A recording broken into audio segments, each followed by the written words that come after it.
خلیفہ تھے نبی کے 4 یار، جب خلیفہ تھے نبی کے 4 یار، ان حسین ادوار کی کچھ بات کر۔ وہ دور حسین تھا کہ جب صدیق اکبر، فاروق اعظم، عثمان غنی اور حیدر کرار خلافت فرمایا کرتے تھے۔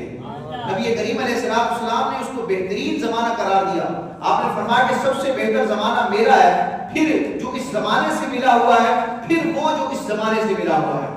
یعنی نبی کریم علیہ السلام کی حیات ظاہری کا زمانہ، پھر صحابہ کرام کا زمانہ اور پھر تابعین کا زمانہ، ان 3 ادوار کو، ان 3 زمانوں کو خیر القرون کہا جاتا ہے۔ اس امت میں سب سے بہترین زمانہ اور دور یہ خلفائے راشدین کے عہد خلافت کا ہے۔